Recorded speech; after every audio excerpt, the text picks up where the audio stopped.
I was heavily into video games, like not just The Sims, which we have a video on, by the way, but also Grand Theft Auto. I did San Andreas, and I did Grand Theft Auto 4.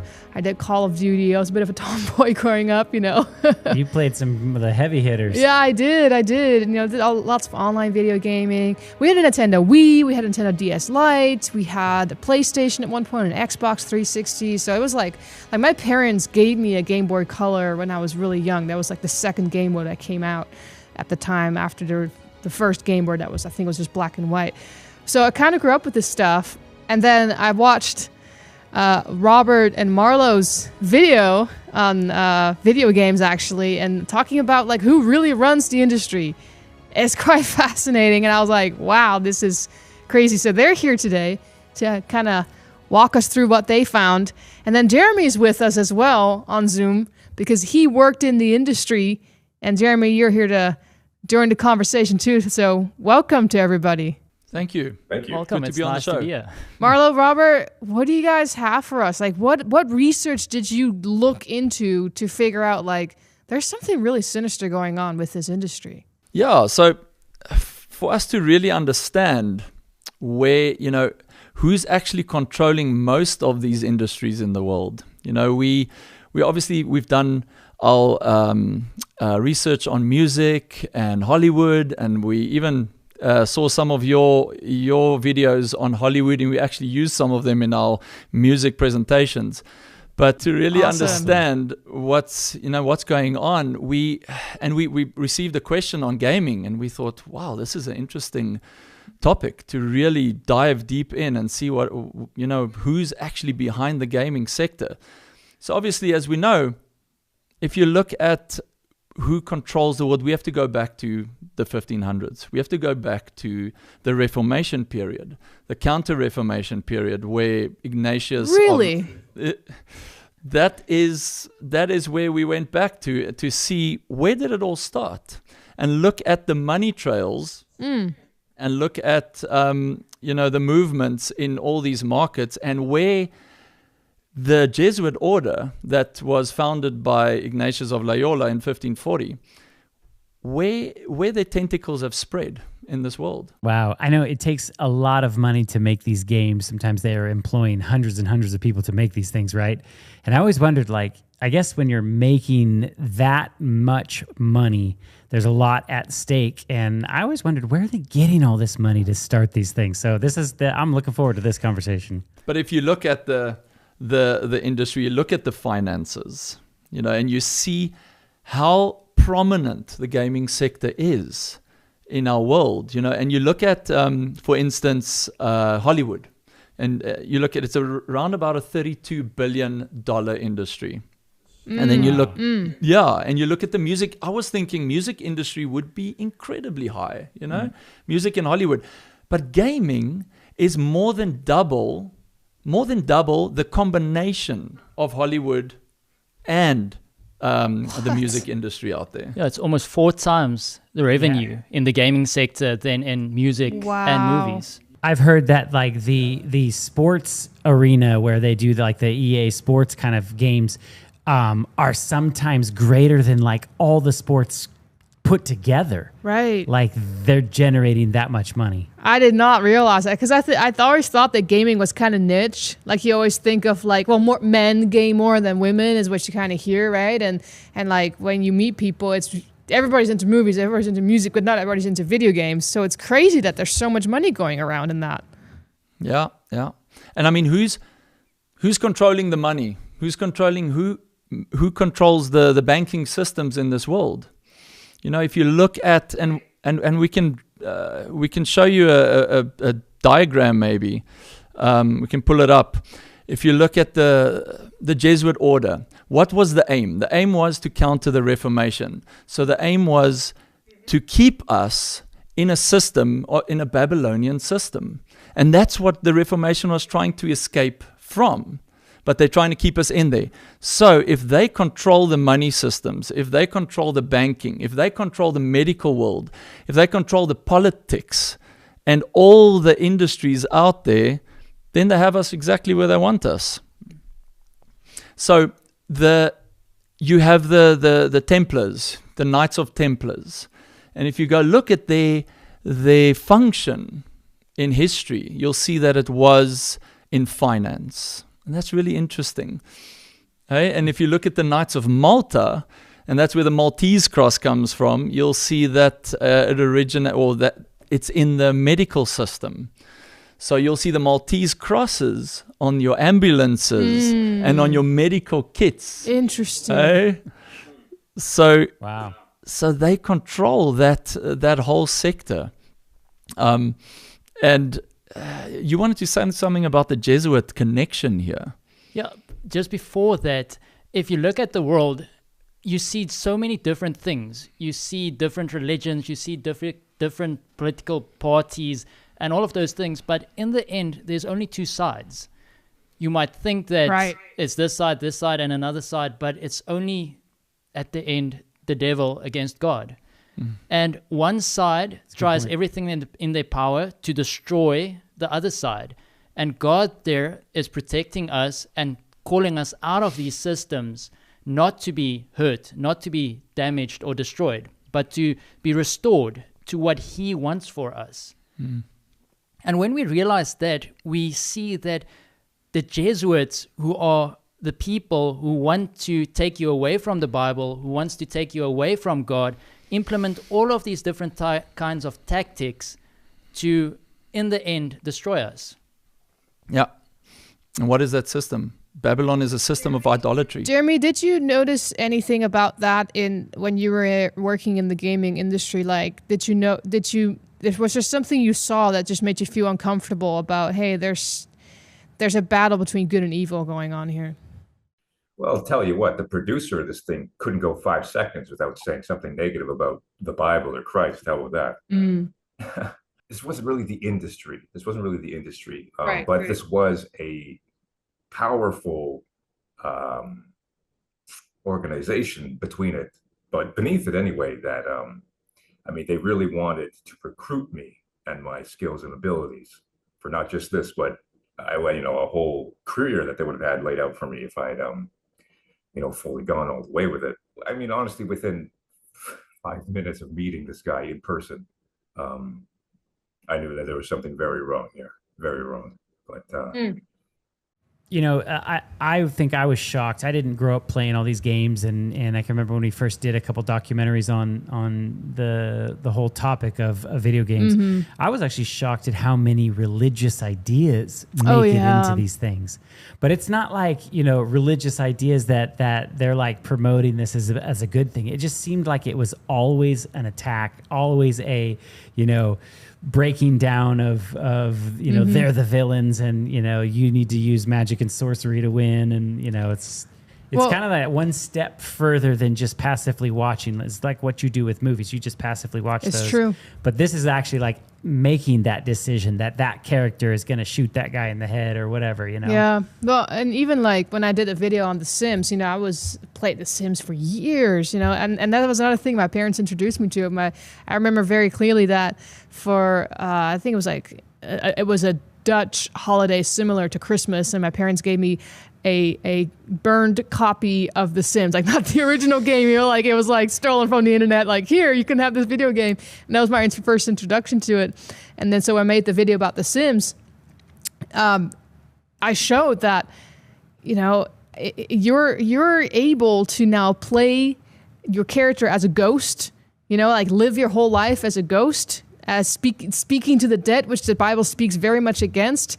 You're able to befriend the ghosts. Your Sims are able to have relationships with the ghost, marry the ghost, take selfies with the ghost. I mean, it's just full on spiritualism, but it's packaged in this cartoony kind of way.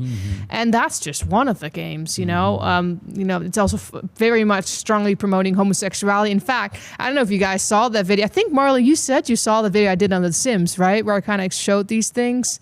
Yes, I saw it. I think that's one of the first videos I saw that you produced. Yes, yes, yeah. So in that video, I also showed that simply you just slow down the ads for The Sims, and they have full-on like lesbians kissing each other in there. But you don't see it because it's so quick, you know, all those images on purpose. But when you slow it down, it's like right there in your face multiple times. So yeah, there's a very strong fight, I would say, against religion in video games. Halo, same thing, lots of religious themes. I would say Assassin's Creed as well, and that's a big franchise that lots of people have played, myself included. And it's interesting how they systematically lead you to the more sinister type of games. Imagine where it started with Snake or whatever. Even Snake had an agenda there. And Mario Brothers. Remember you mentioned Nintendo, and then I mean the games that you see today. I mean, we can show you some of the covers of Warcraft. And I mean, all the Warcraft slogans are really interesting. I mean, look at this. It is Wrath of the Lich King, or the War Within. Isn't that interesting? The War Within. Oh, wow. Tides of Darkness, Reign of Chaos. That's what it's about. You know, or Diablo. Yeah. It's all about, I mean, it's basically Satanic. They're satanic, yeah. And yeah, Diablo means Satan, yeah. You mentioned Nintendo, and it's interesting to see the creators of these consoles, of these brands. You know, when you look at Hiroshi Yamauchi, I mean, he was a Japanese, and who do you think he climbed in bed with in the industry, you know, to make a mark for himself with Walt Disney?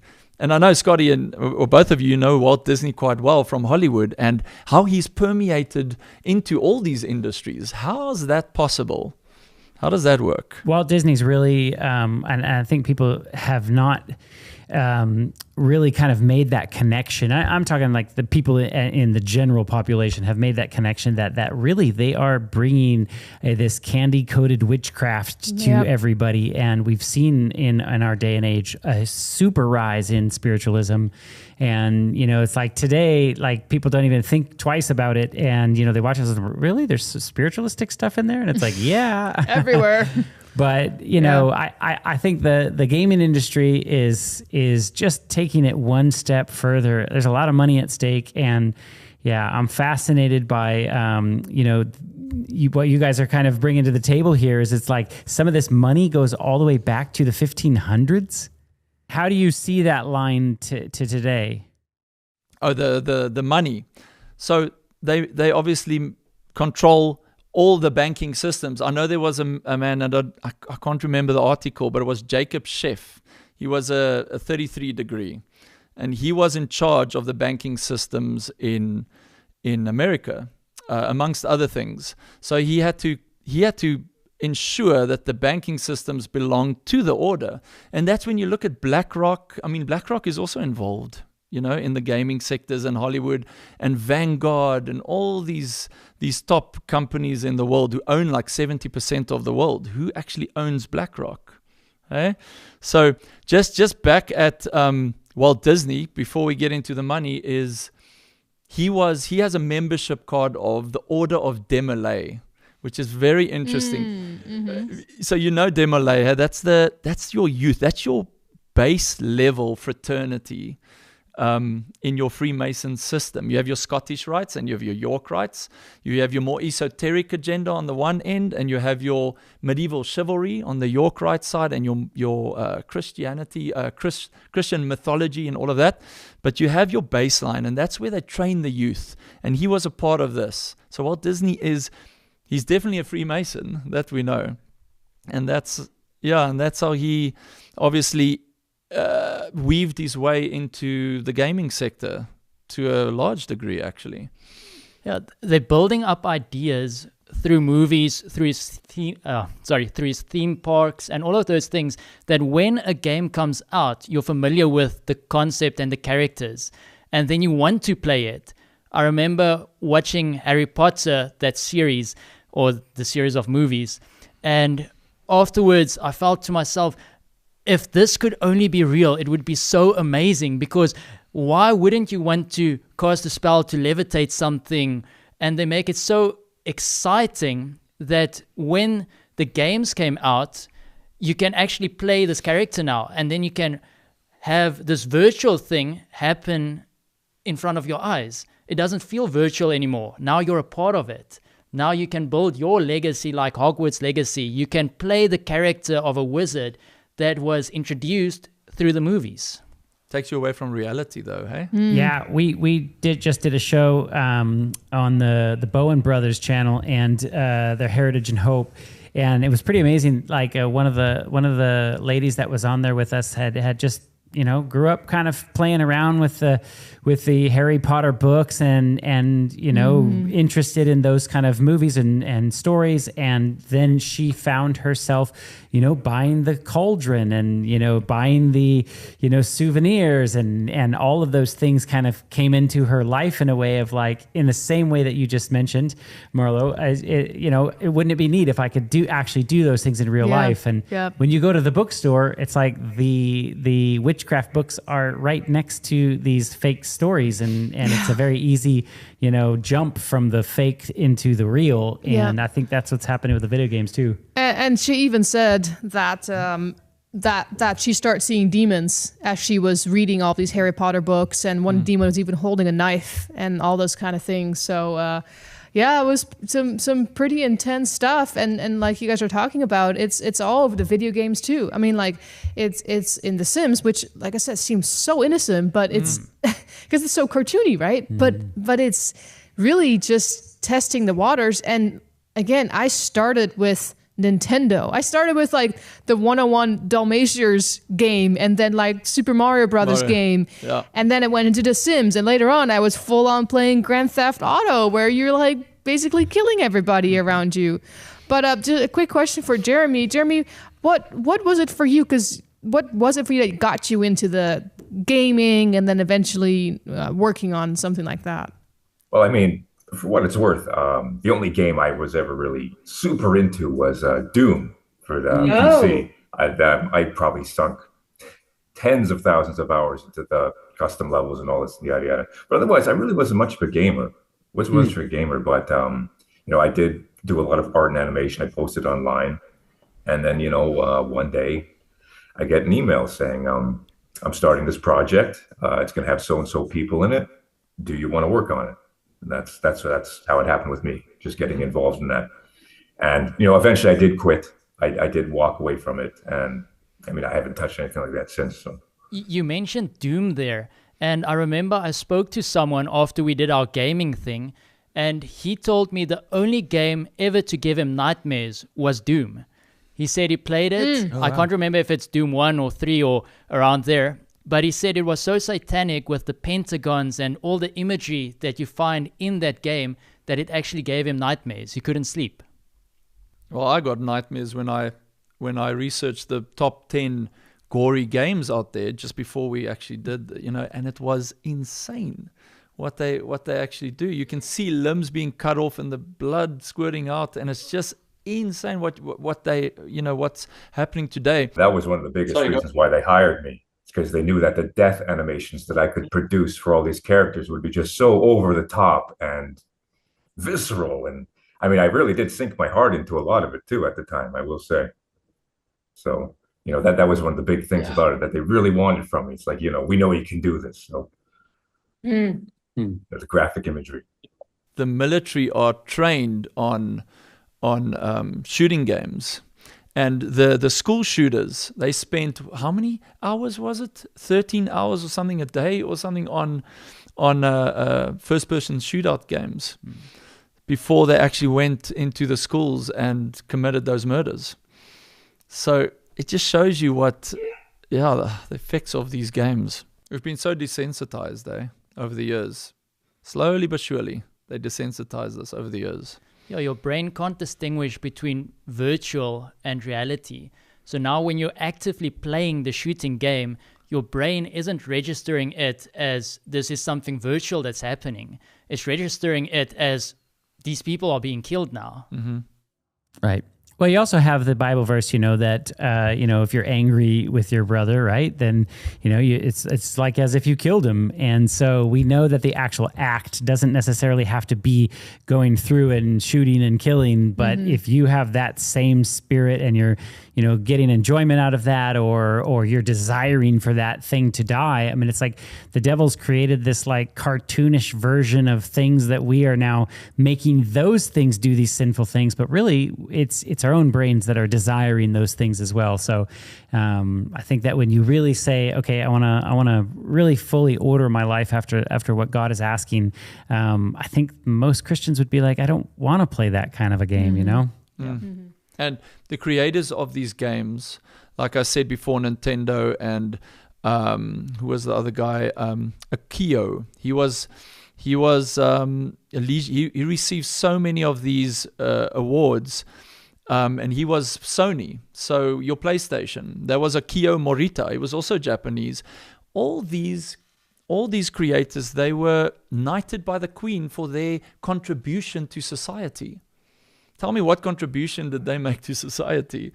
And who is royalty? Are they subservient to the Jesuit Order, to the papacy? Yeah, I think your father has a video on that, right? I remember watching it. I think it was from Malta to Crete, or Crete to Malta, one of those. Yeah. I think it's in that series, if I'm correct. Or it could also be Rekindling the Reformation. One of those, where he then states or shows how the throne of England is actually being rented back by the papacy, or by the Queen from the papacy. Wow. Where else do we have this in the Bible, though? Hey, remember Jehu, king of Israel, was subservient to the king of Assyria. Hey? So he could reign in his sphere, but he was subject to the king. And that's what we have on earth. It's nothing else, nothing different under the sun. Yeah. And finding that link between the Jesuits and the gaming industry, or the Freemasons and the gaming industry, is quite difficult, because there's not a lot of paper trails that are given. In the games, you can see the symbolism and things like that, but an actual connection was quite hard to find. And in our research, we were looking for it, and eventually we came across an article in the Chicago Catholic, which was interesting because the heading says how a game designer turned Jesuit ended up writing about space religion in another game. So in the article, it goes on, it says that he was busy experiencing, he was driving in traffic, he got angry for something that happened, and then he thought about, but this isn't right. He wants to be spiritual, so how can he get angry for people in the traffic? And the article then starts here at, this experience also sent Lisagang on a spiritual quest, which would eventually lead him to leave his work as a designer for games like Fallout and Skyrim and join the Jesuits, the same religious order as Pope Francis. So then he went and he asked, but how can he be in gaming and still be in the Jesuit order and things like that? And the next part of the article said that his work on Starfield, the game that he then designed, has led to questions about whether writing games could be part of his future ministry. And then it says, Jesuits have a long history of working in the arts and as writers. Acclaimed playwright Bill Kane, who also wrote for the now defunct television series House of Cards, is a Jesuit priest. Jesuits have also excelled at astronomy, education, and other pursuits, said Jesuit Father Tom Rees, a religion news service columnist. Rees said Jesuits work closely with their superiors to find the right match for their ministry. And then they say there has to be a value add that comes from the Jesuits' participation. Always. So he went back into gaming. And if you're a Jesuit, there has to be something that's of value in the work that you do. And if we look at the reason why the Jesuits were formed, to counteract the Reformation, that is the same value that he needs to add. So in this game that he's designing, he needs to add that value of countering the Reformation. You know, a while ago, a couple of years ago, we released a documentary that kind of talked about The Chosen.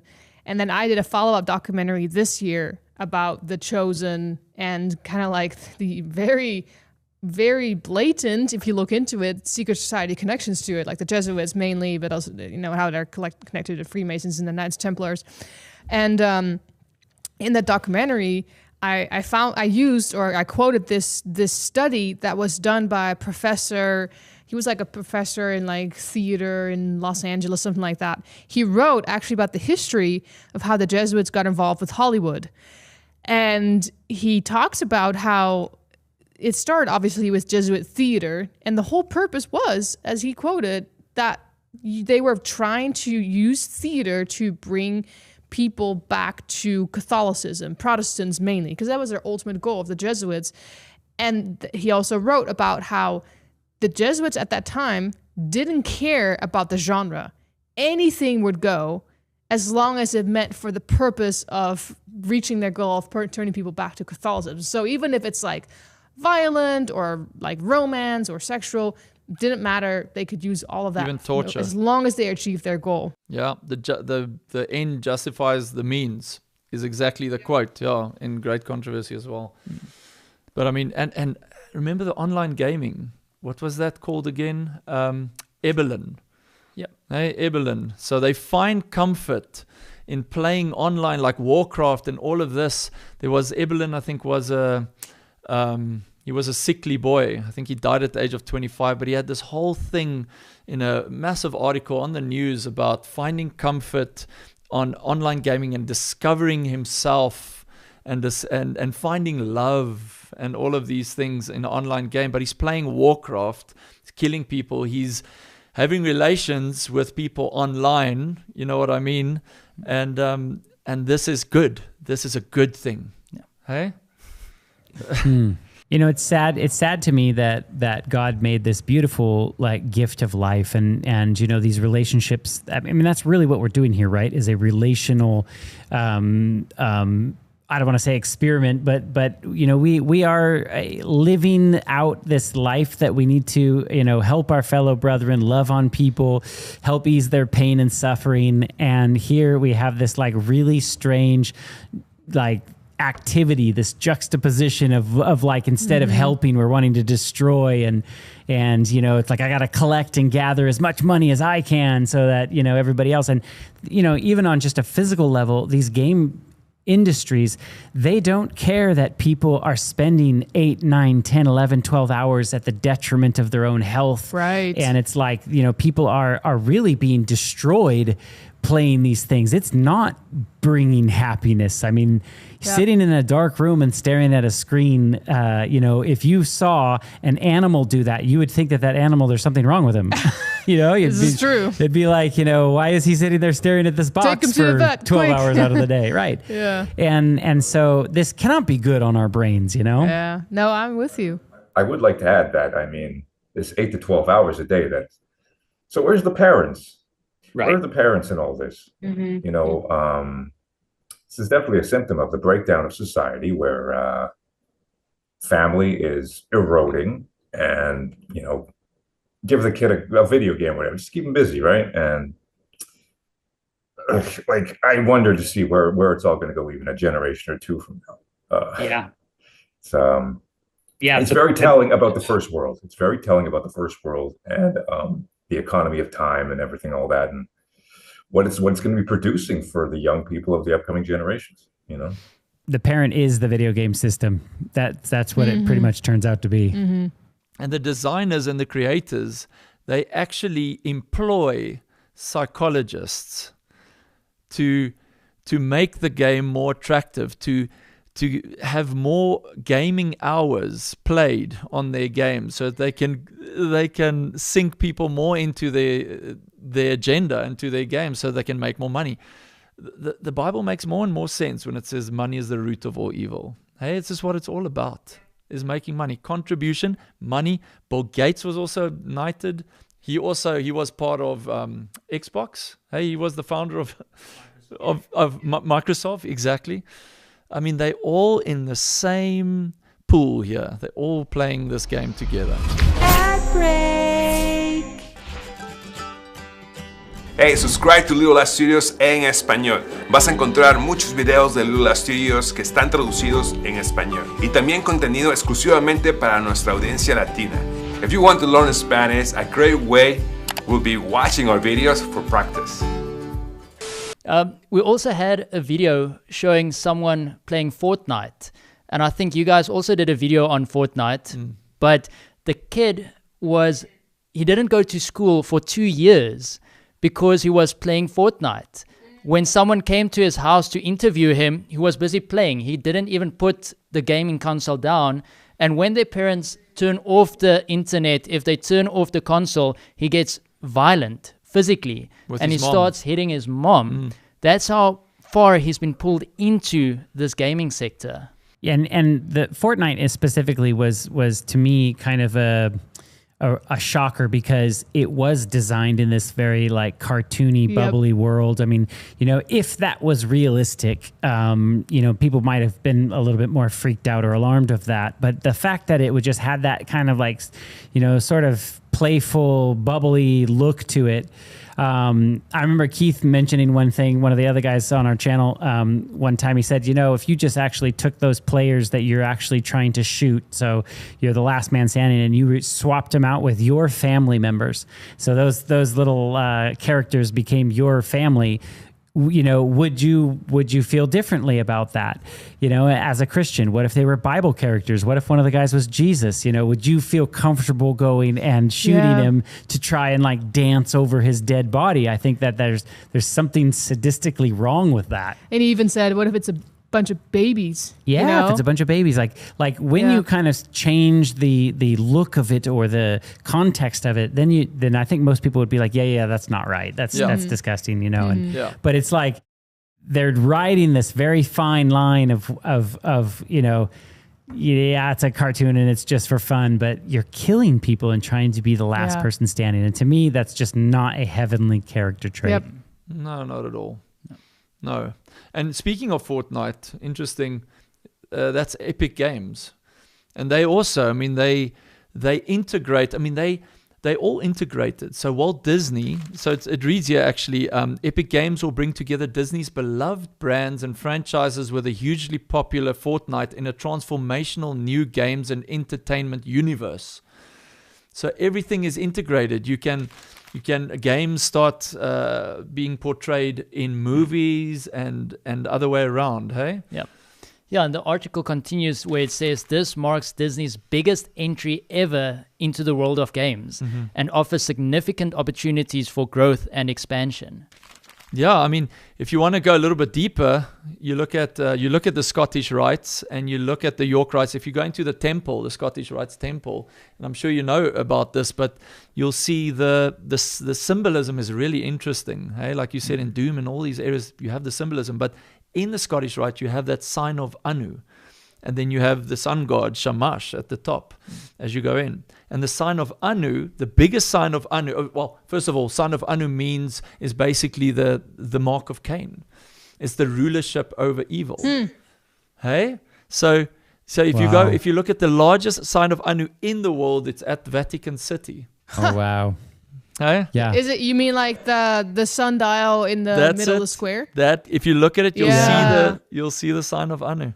The mark of Cain. They are all interconnected, and this is something that I explained as well in that second documentary in The Chosen. Is that, and I actually got this. Your dad kind of helped me to understand this from his videos, but that really it started with the Knights Templars, and then when you look at Albert Pike's book, Morals and Dogmas, and Albert Pike is a 33rd degree Freemason who wrote that book, which basically like the way we hold the Bible as Christians as like, this is our book and this is our literature. That's basically what that book is to them.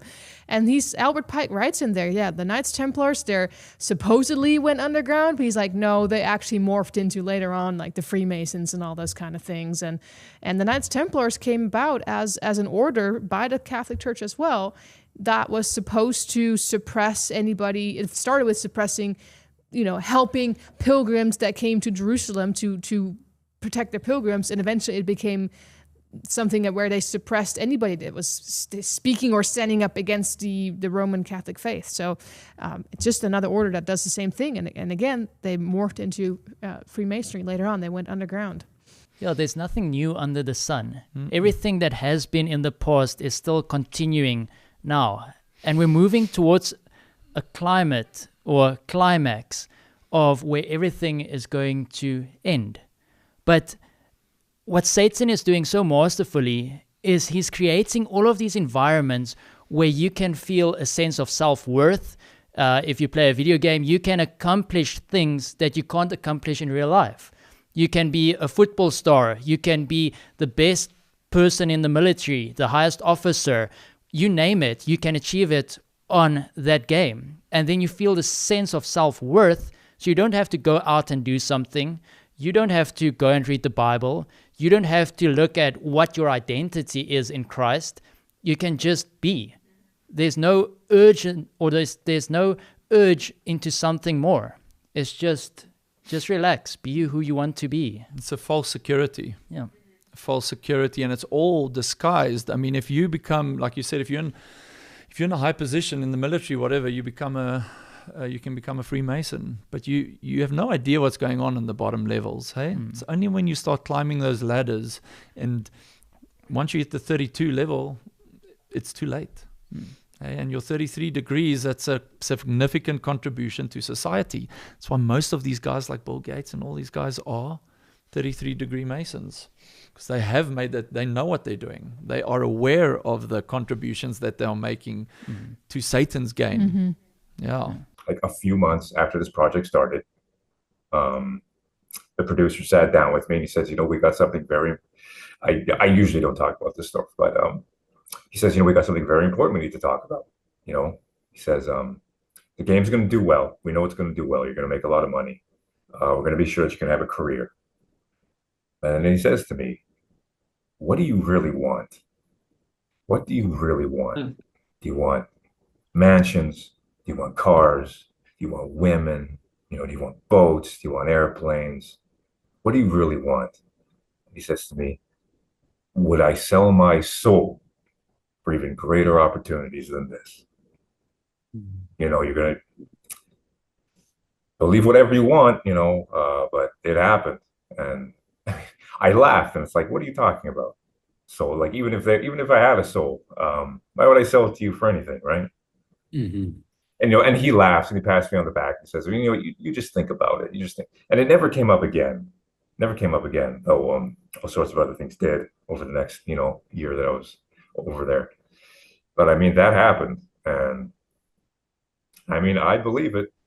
I absolutely believe that if I had gone down that rabbit hole, who knows where it would have led to, man. Just interjecting with because you're saying there's levels to it and all this, and I mean, they wanted me, dude. They wanted me. I mean, we just look at today. We look at now. Look at Katy Perry in that interview. Hey, she's like, well, that guy came to me and he said, do you want fame? Do you want money? And I said, and I sold my soul to the devil. Haha. It's really, really cool. It's really, really cool. Like there's these videos where these celebrities are basically saying, oh yeah, there's somebody behind the curtain there, And of course, most people might, oh yeah, sure, whatever. And it's a very different thing when it's staring directly across the table from you, though. Very different thing, man. We shot a video recently with a lady. She grew up in the Caribbean, and her father was a high up voodoo priest, very high up. And when her father passed away, she was the next person in line to basically take over, and she was being groomed to become the next voodoo priest. And she had conversations with Satan herself. She thought Satan was her friend.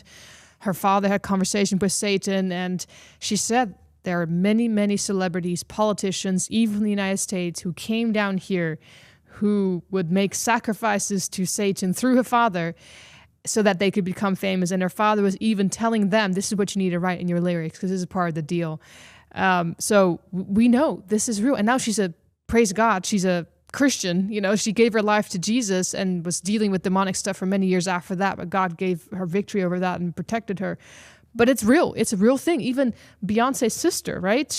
There was a warlock, an interview on YouTube there was a warlock who became a Christian, and he said that he was also somewhere in one of those countries, not the United States, working at this witchcrafty voodoo-like store, and Beyonce's sister walked in getting some supplies. So, we know what they're dealing with. They have to be part of their order is to be transparent. They're laughing, they've deceived us in such a manner that we have no idea what's going on anymore. They have all the symbolism, which is on your Scottish right side. Your symbolism, it's everywhere in the world. The in linguistic programming, the programming in cartoons and all these things. I mean, now I watch. My son does watch TV from time to time, but I'm very wary when it comes to what he's watching. You see these symbolism, you're like, ooh. I'm not going to allow you to watch that because I know what they're doing, and without you knowing, they get your children. They pull them into this and it's not system. It's not just the passive, maybe one here, one there. I think it kind of works on the same on both sides of the fence. I don't think that just because you listen to one, Bible text that all of a sudden you're going to be like, oh, I'm all in for God, right? It's a sort of a building up, and you're kind of understanding and you're learning about, the government of God and the world that God has created for us. And the more information that you have, the more it solidifies in your mind. And I think that the same way is true on the other side. I don't think it's one video game that all of a sudden you're going to sign up for Satan, but it's just this habitual, constant, coming back to that and getting worse and worse and more, crazier games and, crazier themes in those games. And I think these kids don't realize, or even adults, I think the majority of people are in their 30s, I think that are playing some of these games too sometimes. So, it's just that habitual thing. And, if you gave God a chance, just give him the Daniel challenge, right? 40 days, I'm going to just, spend time with you, God. Just observe. This is what I always tell young kids too. And when they're just like, oh, this is doing nothing to me. And I said, have you ever tried to just give your attention and your time to God and see how that makes you feel? I mean, I think that there is some real proof in the mental mind, the clarity when you actually spend that time with God, as opposed to you're just spending a month, shooting and killing everybody. And there's got a big contrast between those two things. And so, if you're on the fence and you're questioning it, give God a chance, try it, and you'll see that it's much different. Mm-hmm. I want to add something to that since you mentioned Daniel. So, this basically ties into how I'm even here now talking with you. So it was the summer of 2015. I'd been invited to live on Vancouver Island to work on the project. I was only out there for about a year before I just couldn't take it anymore. All sorts of stuff that had been going on. So I go back home. And it's summer 2015. I'm still working on this thing though. And I'm tucking into a long night of drawing, and I go to YouTube, and right there at the very top of my recommended is an amazing facts video. There is no possible explanation for why this would be there at all. I'm not looking up any Christian media. I'm not looking up anything like this. Of course, at this point in my life, I am seriously questioning a lot of things and everything that's going on. And there is this amazing facts video that's in there, and it's specifically about the book of Daniel and all this stuff. And it's also the one where Doug Batchelor shows all the different slides between St. Peter's Cathedral and how all government buildings share the same aesthetic, and also, all sorts of stuff like that. And, I watched this video, and I guess I could say that my life has been everything before that video and then everything after. Because it just blew me away, just absolutely blew me away. All the prophecies of Daniel and everything like that. And at this point, here I am talking with you, of course. And for anybody who's listening, who may be on the fence, you just gotta give it, you just gotta go for it yourself, man. Yeah, and you'll see, it's not fairy tales, and it's not, but it's been a interesting ride so far. Let's put it that way. Yeah, I just wanted to add, we need to be really selective how we spend our time, and that will form us. Do we spend our time in the Bible and in the Word? And And yes, if you don't spend time in the Bible, in the Word, it is boring to even consider it, because you are so encapsulated with the things of this world. But we are all sinful beings. So all of us, everyone sitting around this table as well, we all need to be wary of where we spend our time. You know, even when I sit in my in the evening, I lie in my bed and I watch what's that? TikTok, thanks. And you're watching TikTok, and it's about a cat and a dog or whatever. The next one is like, okay, but this is interesting. And then you start getting carried away. And all of a sudden, you spent an hour and you haven't spent time with God, and you're so tired, you're like, I'm going to give a quick prayer and I'm just going to go to bed. You wake up in a storm. You know, everyone is affected by it in the morning, and you are affected because you just had a little bit of, selectiveness. Yeah. Well, after I true. After I started reading the Bible and came to Christ, I had this conviction that video games, it's not the right direction to go in. But a time went past, and then you kind of convince yourself, but it's not that bad. Maybe the shooting games are bad, but I'll just play sport games. I'll don't go to the bad things, and just a sport game. And it started off like that, and then before you know it, you're back into the things that you shouldn't play anymore. Or, for instance, you're playing sport games, and then you're starting after work, you play a few rounds, and then you feel like you just want to accomplish the next race or the next goal or just the next thing. And before you know it, you've been sitting there the entire evening, you didn't sleep, and then you skip Bible because it's more important to get your sleep now because you have to go to work again. So all of that takes you away from God.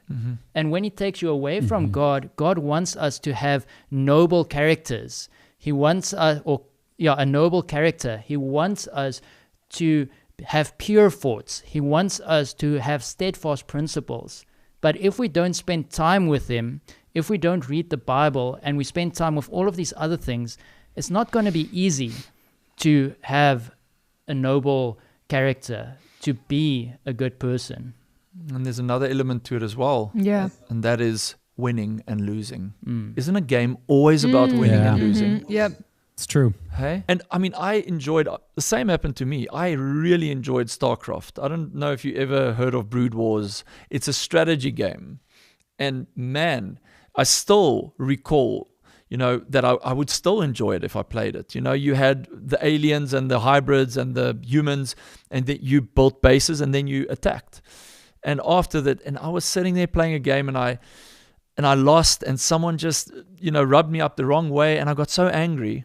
And I think I hit my table or something. And it was after my conversion. And my wife's like, what fell? What broke? And I was so embarrassed. I was like, nothing. Something just fell. And I thought to myself that night, I was lying in bed till 12 o'clock. I was like, okay, I got up. It was a 32 gig game. And I just said, delete. Bam. And I just started deleting all my games, because that competitiveness, you don't have to subject yourself to all of that. Why do that? Yeah. I think also for me, my personal conviction is that, like, we used to have a Nintendo Wii, but like the first one with the remotes that you have to hold and stuff like that. And it always came with the standard base game of Wii Sports. I don't think there's anything inherently evil about bowling on the Nintendo Wii or playing tennis on the Nintendo Wii. But I think for myself, the thought process I've come to is, if Jesus is coming soon, I believe He's coming extremely soon. Like, I believe that His second coming is around the corner, looking at how Bible prophecy is being fulfilled left and right. Then why would I want to spend even, an hour, 30 minutes playing a video game when I could spend that time either sharing about Jesus, learning about Jesus, doing good unto others, something productive, something that just grows my character. Like, I don't know. Read a book, do some gardening, like learn something, So for me personally, that became a thing. No, I haven't played video games in years, but just personally, it became a conviction about how I spend time on my phone, for example, how I spend time on social media, how I spend time on YouTube, where I thought, yeah, Lord, but if you're coming this soon, why would I why would I want to spend time on that when I want my heart to be ready? I want to be prepared for your second coming, right? So yeah, I think it also really is, we are living in a very different time, and we need to be aware of that Jesus is calling our hearts, say, come and spend time with me.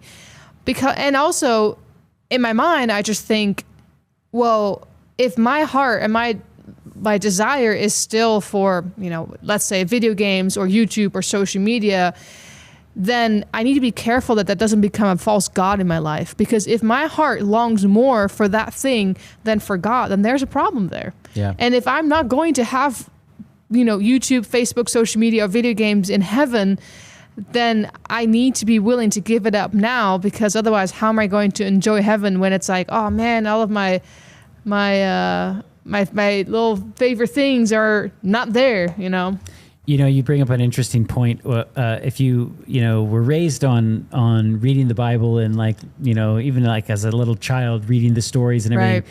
And if you took those away, would the child have a temper tantrum? But yeah, if you have that with the video games, it's like you take that away, and it's like you can see the draw and the pull towards that. Yeah. And I think kids are kids. Like they see the exciting colors and the challenges and things like that to play that. And I think that we rob them of these precious moments, especially when they're little, when their brain is being formative in those formative years, to set them on really healthy things that would encourage their growth, and either mentally or physically. And we're not meant to be indoors for long periods of time, or sitting there just doing nothing with eating junk food. Right. So. Sounds like Sodom and Gomorrah. Idleness was the reason for the destruction, actually, one of the reasons. And we always gravitate. Yeah. I mean, Romans 7 always says we always gravitate towards evil. And it's our duty as well, right, to fight against those urges. Like I said, TikTok, and then you go into the motion. What do you do when you get up from bed? And a lot of the times I don't pray first. I go, oh wait, I had an email to quickly check for work, or this or that, and then you check again, and you haven't prayed, and you're in that state again. Hey, you have to make it, military style. You have to do it in a religious tone. It's already so difficult without these influences, just trying to do the correct thing. So why do we want to go and make it more difficult for ourselves? Why do we want to let these games in? Why do we want to open these doors to make it a harder challenge for ourselves? Choose ye this day who you will serve. Guess what? The path of destruction is attractive. But stand there by the path and look, okay, this one is not going to be as fun in the nature that I have because of the fall. This one is more attractive, but what do I want? Do I want death or life? That is the two questions you ask. That's the only question. I believe that to be true. Yeah. I one of my favorite books is Pilgrim's Progress. It's an allegory of the Christian walk, and the character in it is actually named Christian. And I remember there's this section in there, and they actually made an animated movie about this book too. It's really good. It's on YouTube for free, called The Pilgrim's Progress. But there's a chapter in the book where he walks through Vanity Fair, and Vanity Fair is supposed to be symbolic of all of the fanfare around, like all of the attractions, and everybody's like having fun, and they're trying to sell you all of the goods, and they're like, buy for me this, buy for me that, and Christian is walking with Faithful, and they walk through Vanity Fair, and they say, no, we don't want this, we don't want this. They've been warned by evangelists, this is going to be something really difficult you guys have to go through. Long story short, because they said no, they got captured, they got imprisoned, they got tortured, and Faithful dies. That's why he's called Faithful. And Christian ends up, escaping and finishing the Pilgrim's Progress until he gets to the Celestial City, which is considered heaven. Yeah. But they were willing to rather lay down their life and die and be martyred than having and sealing their fate for eternity, than have all of these distractions from the world to take hold of them, and really they would lose their soul over it, right? Their eternity. So I think that should be a mindset of us as today. And for some people might think, oh, that's extreme. You can't play video games. I can't even play Wii Sports, well, that's up to between you and God. You have to pray about it and ask the Lord, and he might convict you on that. He might not. That's between you and God. But I would say, like you said, Robert, choose you they whom you will serve. As for me and my house, we will serve the Lord. It's worth it, in my opinion, to walk with the Lord and to ask him, search my heart, Lord. Show me where I need to give something up. Show me, because God is not a God or a father who's just sitting there being like, well, today I'm going to take this thing from them and they're just going to suffer. He's sitting there saying, as a loving parent, I want to help you grow. I'm going to help you become more like me in perfection and love and kindness and gentleness, right? But in order to do that, I have to take this thing away from you because this hurts you, this damages you, and you can't see it right now.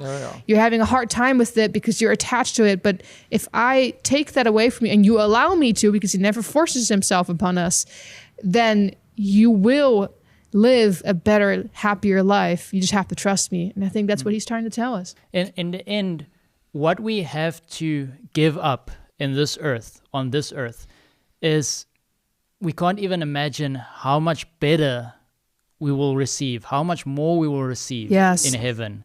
It will be cheap enough. It will. And just to clarify, before you get a wrong idea of what I said, is that I said this is maybe the boring road and this is the more attractive road. But trust me, if you follow the straight and narrow, it is not boring. Let me just clarify that. It's an amazing road to travel. That's right. Yeah, once you give your heart to the Lord. Yeah. Young people always mention that too, is like, oh, these books or this particular activity or video games or something that's just so exciting. And, I just don't see that excitement in the Bible. But I think once you really, truly fall in love with God and you're reading those things, it's like the pages come to life and you see it everywhere. And then just the prospect, Marlou, like you said, heaven is just this like grand thing that we can't even imagine how good that's going to be. Yeah. And so I think that the closer that I've gotten to my relationship with Jesus, it's like the more excited I get. And it just takes that like sort of reforming of the taste buds, right? When you eat unhealthy food, it's like that's what you crave, that's what you want. And then if you actually switch that and you begin to eat food that actually does good to your body, the more that you do that and then you try to go eat that unhealthy food, you're like, it doesn't even taste the same as this wonderful vegetable thing over here, And so I think that it just takes a bit of time to really reprioritize your focus, and you'll see that God's ways are true and just, and he can be extremely exciting. Yeah. Amen. If you look at the effects of that carrot or whatever you were saying, and how it transforms your body and how you can exercise without stopping, that is the most amazing feeling. But also the song, the things of earth will grow strangely dim. That is true. It does. That's right. And at the end, we will hate sin. That's where we should all be. Hey, we should all get to that point. I'm not there yet, that I hate every part of sin, but that's where we should get to that point. Amen.